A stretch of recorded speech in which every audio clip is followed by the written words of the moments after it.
સર્વે બાળકોને ભગવત સ્મરણ. આજે આપણે શ્રીનાથજી બાવાની એક નવી લીલા સાંભળીએ. શ્રીનાથજીના નેત્ર રક્તિમ વર્ણા એટલે કે લાલ દેખાણા. અત્યાર સુધી આપણે 3 પ્રસંગો જોયા છે જેમાં પ્રભુના નેત્ર લાલ થયા. તો એક તો શ્યામા પખાવજીનું મૃદંગ વાદન અને એની પુત્રી લલિતાનું વીણા વાદન સાંભળવા પ્રભુ પધાર્યા હતા.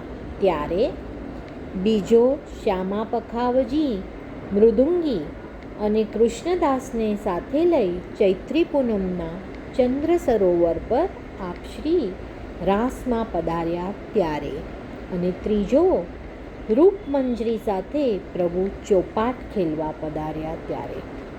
વળી આજે પાછા એવો કયો પ્રસંગ બન્યો કે શ્રીનાથજી બાવાના નેત્ર રક્તિમ વર્ણા થયા એટલે કે લાલ થયા? તો એ દિવસે શ્રીનાથજીના મંદિરમાં ગોળ અને ખોળ એક જ ભાવે વેચાઈ ગયા. તો આ પ્રસંગ એવો છે. વાત એમ બની કે શ્રીનાથજીના મંદિરના સિંહ પોળિયા એટલે કે દ્વારપાળ પર તરીકે હરજીકબાલની સેવા મળતી બંધ થઈ ગઈ. પછી શ્રી ગુસાઈજીએ રૂપા નામના એક વ્રજવાસીને પોળિયા તરીકે નિયુક્ત કર્યો હતો.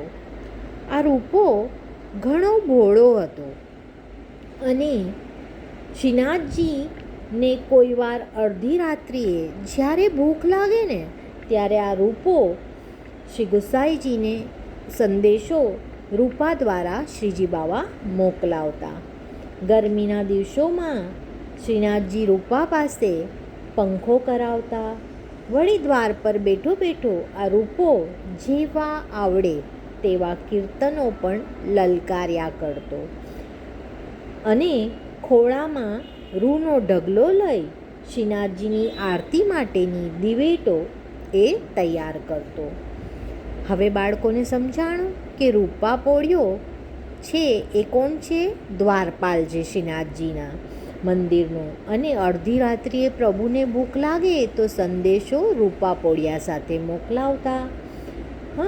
તો આ રૂપા પોળિયા સાથે શ્રીજી બાવા વાત કરતા. શ્રીજી બાવાની ગરમી લાગે તો પંખો પણ એની પાસે કરાવતા અને એ બેઠો બેઠો કીર્તનો જેવા આવડે એવા ગાતો અને દિવેટ બનાવતો એટલે કે વાટ બનાવતો.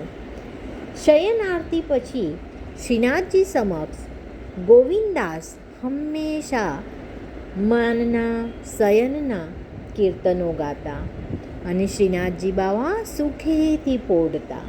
આપણા માર્ગમાં દરેક સમાના કીર્તન ગાવાનું છે. તો આ ગોવિંદાસ કીર્તનની સેવા આપતા. એ ખૂબ સુંદર કીર્તન કરતા. અડધા કલાક સુધી શયનના કીર્તનો ગાય અને આ ગોવિંદાસ જ્યારે નીચે ઉતરતા ત્યારે ગોવિંદાસના ગયા પછી પણ વીણા પ્રસાદની વીણા તો ગુંજ્યા જ કરતી. એટલે કે આ રૂપો જે વીણાના સથવારે ઘેલો બન્યો છે એ દ્વાર પર બેઠો બેઠો એના ઘરડા અને સંગીતથી અજાણ ગળા દ્વારા કીર્તનો ગાયા કરતો, લલકાર્યા કરતો. એક દિવસ શયનારતી પછી કીર્તનો ગાય અને ગોવિંદાસ નીચે ઉતરી રહ્યા હતા અને કંઈક કામ યાદ આવ્યું તો તેઓ પાછા ઉપર મંદિરમાં પધાર્યા. જુએ છે તો આ રૂપો દિવેટો બનાવે છે એટલે કે વાટ બનાવે છે અને ગાય છે પોઢે પિય મદન ગોપા મોહન શ્યામ. ગમે તે સૂરમાં અને રાગમાં ઢસડે જાય છે.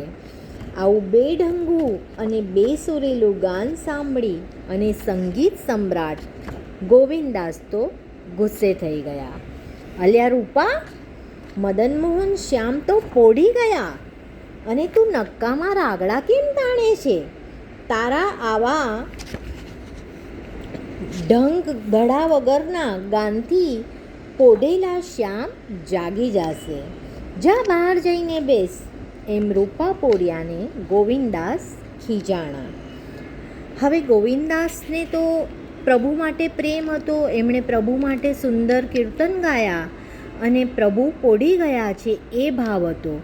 પણ એમને રૂપા પોડિયો જે બેસુરું ગાતો હતો એનાથી પ્રભુ જાગી જશે એ ડરથી એમને રૂપાને ખીજાય અને બહાર મોકલ્યો. રૂપો બિચારો છોભીલો પડી ગયો, એટલે કે ઢીલો પડી ગયો.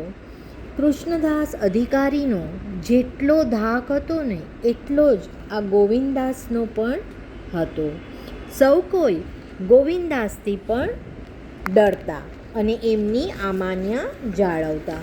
રૂપાએ તો ગાવાનું બંધ કર્યું અને બહાર નીકળી ગયો. ગોવિંદદાસ કામ પતાવીને નીચે ઉતરી ગયા.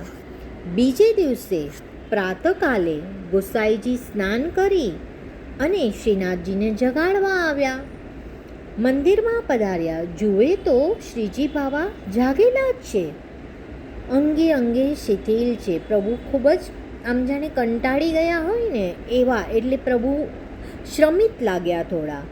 નેત્ર કમલોમાં રક્તિમ ટસરો ખેંચાયેલી છે, એટલે કે આપણે સૂયા ન હોય તો આંખ કેવી થોડી થોડી લાલ હોય એવી પ્રભુની આંખો પણ લાલ દેખાય છે. શ્રી ગોસાઈજીએ આશ્ચર્ય સાથે પૂછ્યું, બાબા આજે કેમ આમ? ક્યાંક વીણા સાંભળવા ગયા હતા કે મૃદંગ કે નાના રાસમાં?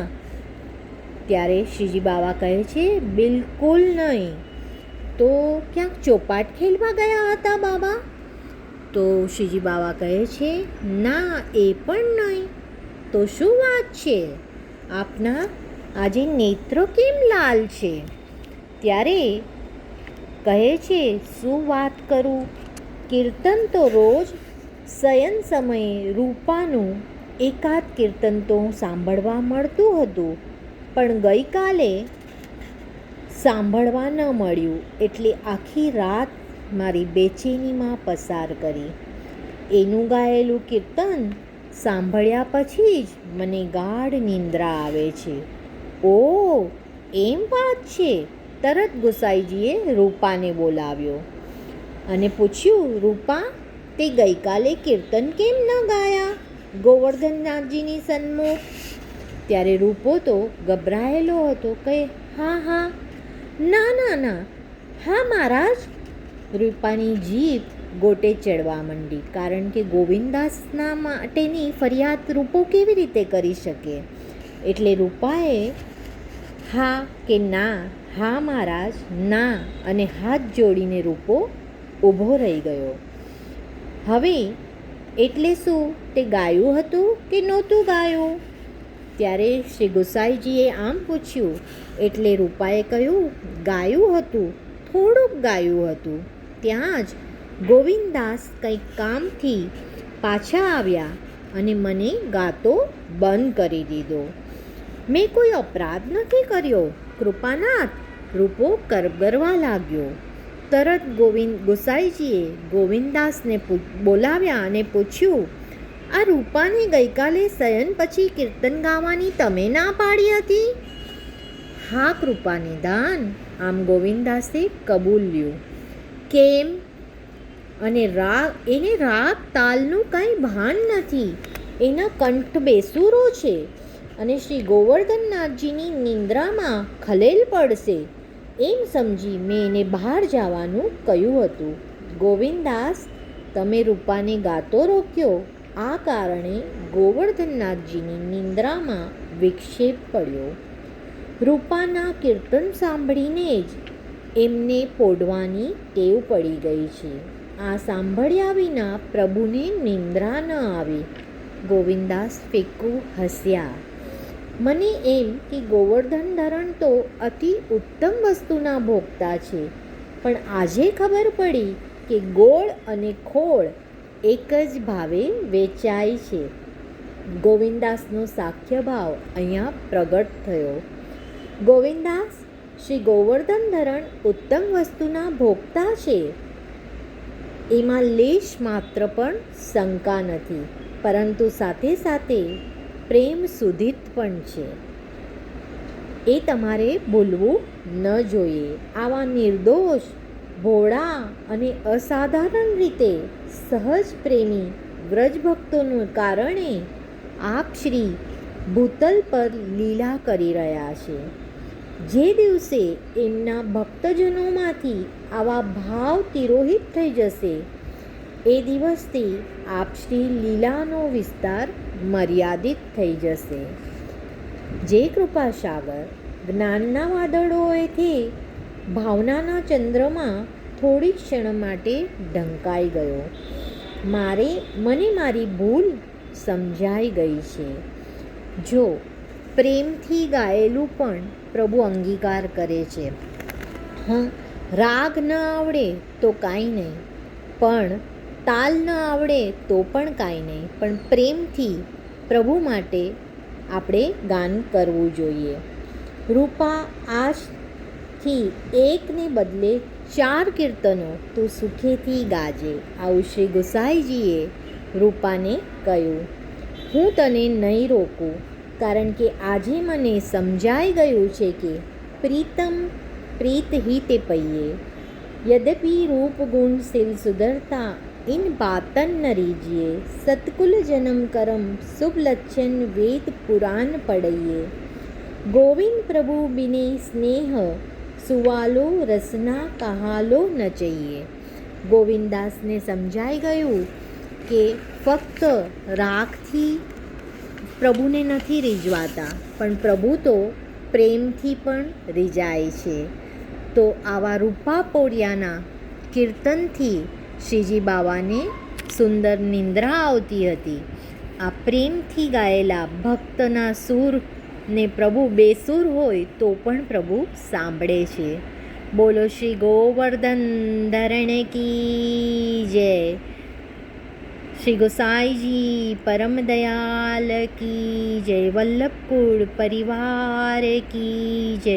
અને રૂપા પોરિયાના જેવા વૈષ્ણવના ચરણોમાં આપણા સર્વ વૈષ્ણવોના કોટી કોટી દંડવત પ્રણામ.